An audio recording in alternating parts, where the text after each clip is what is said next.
విజ్ఞాన్ గారు, కుమారి ఆంటీకి నారా లోకేష్ గారు బంపర్ ఆఫర్ ఇచ్చారని, నారా లోకేష్ గారు ఇచ్చినటువంటి బంపర్ ఆఫర్ దెబ్బకి కుమారి ఆంటీ గుడివారికి షిఫ్ట్ కాబోతుంది. లోకేష్ గారు గుడివాడలో ఒక పెద్ద రెస్టారెంట్ని పెట్టించబోతున్నారు కుమారి ఆంటీతో అనేది ఇప్పుడు సోషల్ మీడియాలో ఒక వార్త హల్చల్ చేస్తూ ఉంది. ఏంటి ఆ వార్తలో వాస్తవం ఉందంటారా? ఇక్కడ విచిత్రం ఏంటంటే కుమారి ఆంటీ వాల్యూని పెంచుతున్నారో తెలియదు, లేదా మన కొడాలి నాని గారిని పోక్ చేస్తున్నారో తెలియదు. గుడివాడ మన నానిది ఎప్పటి నుంచో ఆయనది, అది ఇక ఆయనదే. ఆయన ఏ పార్టీలోనే ఉండని, అది అనవసరం. ఇప్పుడు మనకి తెలంగాణలో తలసాని శ్రీనివాస్ యాదవ్ గారు ఉంటారు, మన సనత్ నగర్ నుంచి. సనత్ నగర్ నుంచి అంటే తలసాని శ్రీనివాస్ యాదవే, పార్టీకి సంబంధంలా. కాంగ్రెసే కానీ, టీఆర్ఎస్ఏ కానీ, బీజేపీ కానీ, ఇండిపెండెంటే కానీ. సో అట్లా కొంతమంది కొన్ని ఉంటాయి. ఇప్పుడు ధర్మవరం మన కేతిరెడ్డికి ఉన్నట్టుగా అట్లా గుడివాడ అంటే నాని. అప్పట్లో ఆయన టీడీపీలోనే ఉండే, తర్వాత బయటకు వచ్చి వీళ్ళందరినీ తిడతా ఏదేదో చేస్తున్నాడు. పైగా కొంచెం శృతి మించి కూడా మాట్లాడుతున్నాడు, బూతులు మాట్లాడుతున్నాడు, పర్సనల్గా వెళ్తున్నాడు. నీ పుట్టుకేంటి అనే రేంజ్కి వెళ్ళినాయి మాటలు. సో అట్లాంటి ఆయనకి కౌంటర్ ఇవ్వాలి అంటే ఏం చేయాలి అని చెప్పేసి ఫస్ట్ రాజకీయ ప్రత్యర్థుల్ని కూడా దించారు చాలా మందిని. గుడివాడలో ఒక ఎన్ఆర్ఐ కూడా పోటీ చేశాడు ఆ మధ్యకాలంలో, బాగా ఖర్చు పెట్టుకున్నాడు. కానీ టీడీపీ నుంచి ఇప్పుడు కూడా ఉన్నాడు, ఏమయ్యాడో తెలియదు, కొంచెం ఖర్చు పెట్టుకుంటున్నాడు. బట్ ఆయనకు బలగం లేదు, చిల్లర పెడుతున్నాడు. తర్వాత మన తారక రత్నకి ఇస్తారు ఆ సీటు.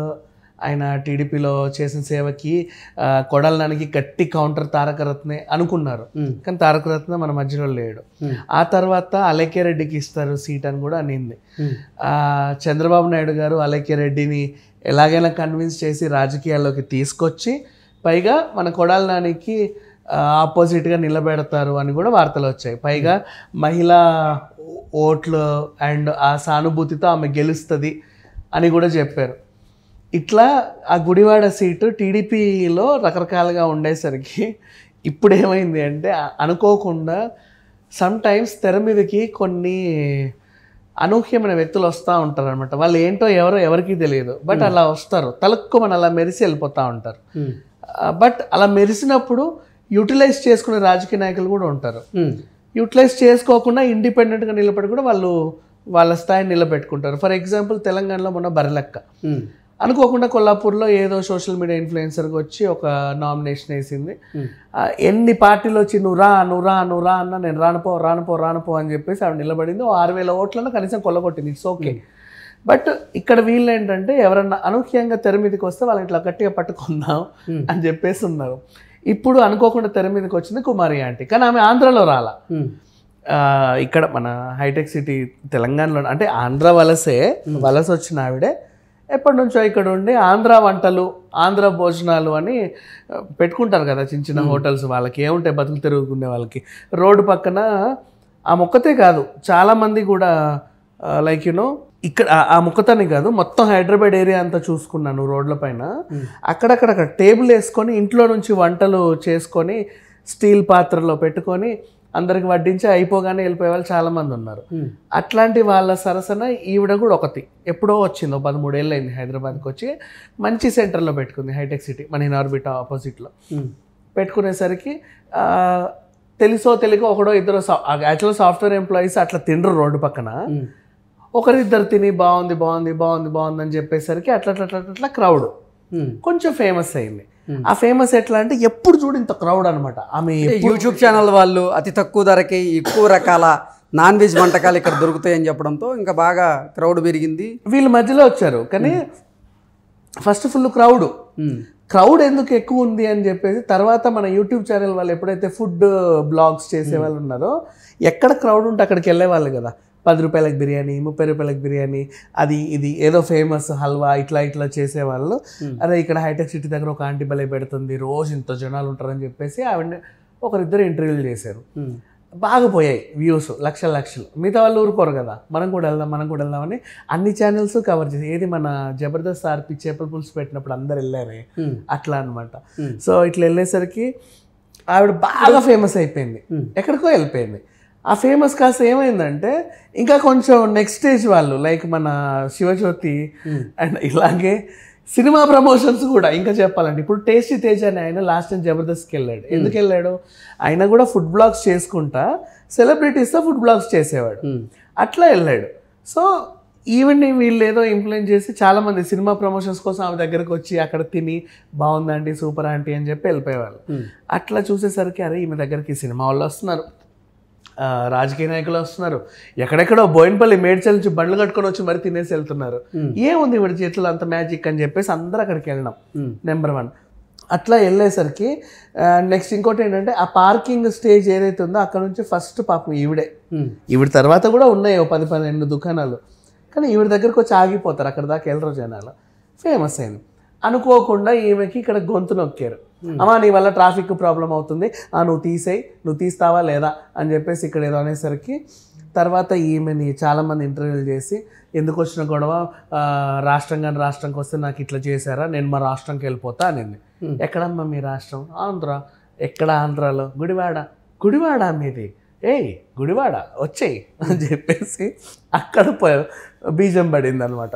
ఓకే విజ్ఞాన్ గారు, అంటే ఇప్పటికే అసలు కుమారి ఆంటీ ఫుడ్ స్టాల్కి సంబంధించి రేవంత్ రెడ్డి గారు స్పందించారు, ఆయన సహాయ సహకారాలు అందిస్తా అన్నారు. నెక్స్ట్ ఉపాసన గారు స్పందించారు, ఆవిడ కూడా ఆర్థికంగా సహాయం చేస్తా అన్నారు. ఇప్పుడు అసలు నారా లోకేష్ గారు స్పందించారు, ఆవిడికి సహాయం చేయబోతున్నారు, ఆవిడతో ఒక రెస్టారెంట్ పెట్టించబోతున్నారు గుడివాడలో అనేది ఒక వార్త అయితే, లేదు అసలు గుడివాడలో ఈవిడకు ఉన్నటువంటి క్రేజ్ని యూజ్ చేసుకునే దిశగా నారా లోకేష్ అడుగులు వేయబోతున్నాడు, ఈవిడ్ని రానున్న ఎన్నికల్లో అక్కడి నుంచి పోటీ చేయించబోతున్నాడు అంటూ కూడా ఒక వార్త రాస్తున్నారు కొంతమంది. ఏంటి ఏ వార్తలో వాస్తవం ఉంది అంటే చెప్పాలంటే యాక్చువల్గా గుడివాడ ఒక మనిషికి కంచుకోటగా ఏర్పడింది అప్పటి నుంచో. కనీసం ఆయన్ని కొల్లగొట్టాలంటే కొత్త గొప్ప ఇన్ఫ్లుయెన్స్ ఉన్న వాళ్ళు కావాలి. ఇప్పుడు ఇందాక మనం మాట్లాడుకున్న ఎన్ఆర్ఐ డబ్బులు పెడుతున్నాడు కానీ ఆయనకు ఆ ఇన్ఫ్లుయెన్స్ లేదు. పాపం వాళ్ళు ఎప్పటి నుంచో ఉన్నారు అక్కడ, కానీ జనాల్లో ఆయనకు ఆదరణ లేదు. కానీ అనుకోకుండా లైమ్ లైట్లోకి వచ్చింది కుమారి ఆంటీ. పేదింటి ఇది అనగానే ఒక సింపతి, పైగా రోడ్డు పక్కన ఏదో పాపం చిన్న వ్యాపారం చేసుకునే కష్టపడే మహిళ ఇంకో సింపతి.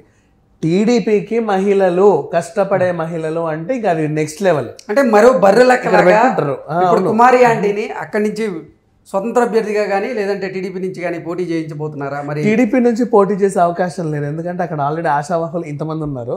కాకపోతే ఏంటంటే వచ్చిన వార్తలు ఏంటంటే ఆమెను ఇండిపెండెంట్గా పోటీ చేయించి ఆ సపోర్ట్ కూడా లోకేష్ గారు వెనక నుంచి ఇచ్చు జస్ట్ కొన్ని ఓట్లు చీల్చి, ఓకేనా, తర్వాత ఒకవేళ అవతల వాళ్ళు గెలిచేటట్టు ఉంటే ఈ చీల్చే ఓట్లు మళ్ళీ వీళ్ళిద్దరు ఒకటైపోయి పార్టీలో చేరేసి గెలుద్దాం అనే ఒక చిన్న వ్యూహం, అంతమించి ఇంకేమీ లేదు దీంట్లో.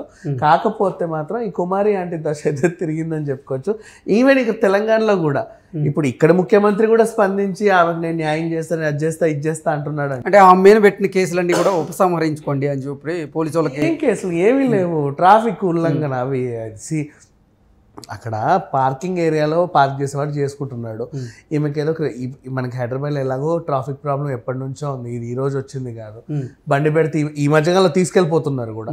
దానికి తోడు అసలు ఆవిడ ఫుడ్ స్టాల్కి నేను వెళ్తాను, నేను రుచి చూడబోతాను అని చెప్పి కూడా రేవంత్ రెడ్డి చెప్పారు అన్నారు. సో అట్లా not only Revanth Reddy, not only ఉపాసన, నాట్ ఓన్లీ సినీ ప్రముఖులు, నాట్ ఓన్లీ యూట్యూబ్ ప్రముఖులు, బట్ ఏంటంటే ఒక మనిషికి అన్యాయం జరిగిందంటే మేము ఉన్నాము నీ వెనకాల. ఆమె ఏం తప్పు చేయలేదు కదా. ఫర్ ఎగ్జాంపుల్ ఇప్పుడు ఆమె వచ్చి కరెక్ట్ సిగ్నల్ దగ్గర ట్రాఫిక్ అంతా ఆపి ఫుడ్ పెట్టట్లే కదా ఎవరికి, ఓ పక్కనే పెట్టుకుంది. కాకపోతే అనుకోకుండా అది ఫేమస్ అయ్యింది, అక్కడ అది అయింది. ఇప్పుడు మన అమీర్పేటలో కూడా చాలా చిన్న చిన్న ఫుడ్ స్టాల్స్ అక్కడిక్కడ ఇవన్నీ ఉన్నాయి. రద్దీ ఏరియానే, జనాలు వస్తారు, ట్రాఫిక్ ప్రాబ్లం కూడా ఉంటుంది. ఇంకా చెప్పాలంటే ఇప్పుడు బల్కంపేట ఎల్లమ్మ టెంపుల్ ఉంది, అది ఎక్కడ ఉంది? కరెక్ట్గా మన ఫతేనగర్ ఫ్లైఓవర్ దాటితే అమీర్పేటకు వచ్చే దారి. అసలు ఎంత రద్దీ తెలుసా, సండే వేసేస్తారు, వెళ్ళలేరు జనాలు ఇంకా అక్కడికి. అట్లా ఉంటుంది, అది ఎవరేం చేయలేరు. అట్లా అని చెప్పి టెంపుల్ తీస్తారా? సేమ్ ఇంతే కుమారిని కూడా. కుమారిని ఎందుకు తీయాలి అక్కడ నుంచి? అది ఏదో వాళ్ళు సర్దుమణిగించుకోవాలి అంతే, అంతమించి. ఇంకా ఇప్పుడు చిన్న చిన్న మసీదులు ఉన్నాయని చెప్పేసి దాన్ని కూలగొట్టకుండా ఫ్లైఓవర్లు కట్టిన రోజులు ఉన్నాయి. అలాంటిది కుమారి ఏం చేసింది? ఆవిడ అక్కడి నుంచి తీయడం ఎందుకు? 13 ఏళ్ల నుంచి అక్కడ పాగా వేసింది. జనాల కన్నా చెప్పాలి, బాబు అక్కడ పార్కింగ్ చేసుకోండి, డీసెంట్గా తినేసి త్వరగా వెళ్ళిపోండి, లేదా ఇంకేమన్నా కొన్ని రోజు రోజుకి క్రౌడ్ పెరుగుతుంది. మరి ఆమె ఫేమస్ అవుతున్న కొద్ది పెరగరా? ఫేమస్ అవుతున్న కొద్ది పెరుగుతారు కదా, ఆమె వండేది ఎంత ఇంతే. ఎంత ఫేమస్ అయినా తొందరగా అయిపోతుందేమో కానీ రోజంతా ఆవిడేం పెట్టదు కదా. జస్ట్ ఏదో ఇంటి నుంచి వండుకొని 4 రకాల కూరగాయలు తెచ్చి అక్కడ పెడుతుంది. ఆమె దగ్గర ఎక్కువ నాన్ వెజ్ ఐటమ్స్ ఉండేసరికి జనాలు కూడా ఆతృత పడుతున్నారు. పైగా రుచికరంగా ఉంటుంది అని ఇంకొక ట్యాగ్ తగిలిచ్చేసరికి ఎగబడి అతి తక్కువలో ధరలో రుచికరంగా ఎక్కువ రకాల నాన్ వెజ్ ఐటమ్స్ అక్కడ అందుబాటులో ఉంటాయి అనేది ఎక్కడ ఇస్తున్నారు ఇవాళ రేపు. ఏ హోటల్కి వెళ్ళినా మనం ఈవెన్ ఒక కర్రీ ఆర్డర్ చేయాలన్నా 250-300. అట్లాంటిది ఆవిడ ఒక ప్లేట్లో ఇంత రైస్ వేసి 100 రకాలు వేసి 150-200కి ఇచ్చేస్తుంటే జనాలు ఎందుకు ఊరుకుంటారు, వెళ్తారు కదా. అట్లాగే వెళ్తున్నారు, అంతమించి ఇంకేం లేదు. బట్ ఇకపోతే మన అసలు విషయానికి వస్తే గుడివాడ నుంచి అంటారు కదా. ఇప్పుడు సోషల్ మీడియా ఇన్ఫ్లుయెన్సర్స్ని తక్కువ అంచనా వేయకూడదని బరిలెక్క నిరూపించింది. సో ఇప్పుడు ఎలక్షన్ టైం కాబట్టి పైగా మా గుడివాడ అమ్మాయి సోషల్ మీడియాలో బీభత్సంగా ఫాలోవర్స్ ఏర్పరచుకుంది, మీ ఇది మొత్తం 1000 రూపాయల బిల్లు 2 లివర్ ఎక్స్ట్రా అనే డైలాగ్ కూడా చాలా ఫేమస్. అట్లా వాళ్ళు కూడా యూటిలైజ్ చేసుకోవడం అనుకోవడంలో తప్పేం లేదు. కుమారి ఆంటీ దశ అయితే తిరిగిందనే చెప్పుకోవచ్చు. మరి అది ఆమెకి యూట్యూబ్ వల్ల ఆమె అనుకున్నట్టు శాపమో వరమో తెలియదు కానీ నిజం చెప్పాలంటే ఆమె దశ అయితే తిరిగింది అనుకోవచ్చు. ఇక్కడే కాదు, ఇప్పుడు తెలంగాణ వాళ్ళే సీఎంఏ స్పందించాడంటే దాని అర్థం ఏంటి? అట్లాంటిది ఆంధ్ర సీఎం ఎందుకు స్పందించాడు అంటే, సీఎం ఇన్ సెన్స్ ఇప్పుడు లోకేష్ లాంటి కాబోయే సీఎంలో ఆ తరహా వ్యక్తులు అనుకో, వాళ్ళు స్పందించడంలో తప్పే ఉంది. సో ఓవరాల్గా అయితే కుమారి అంటే దశ అయితే తిరిగిందని చెప్పుకోవచ్చు. ఆమె నెక్స్ట్ ఒక పెద్ద రెస్టారెంట్ అయితే పెడుతుందబ్బా సీరియస్లీ. అక్కడ ఎలక్షన్ ముందో లేకపోతే ఇక్కడ ఎలక్షన్, ఆల్రెడీ ఎలక్షన్స్ అయిపోయాయి బట్ తర్వాత ఈవెన్ సందీప్ కిషన్ కూడా చెప్పాడు ఆల్రెడీ సందీప్కి వివాహ భోజనం ఉంది, ఈమెకి నేను ఆసరాగా ఉంటాను, పార్ట్నర్షిప్లో ఏదో పెడతానని చెప్పాడు. కుమార్ ఇది మంచి కొత్తగా ఒక పెద్ద రెస్టారెంట్ అయితే వస్తుంది, అది మాత్రం డౌట్ లేదు.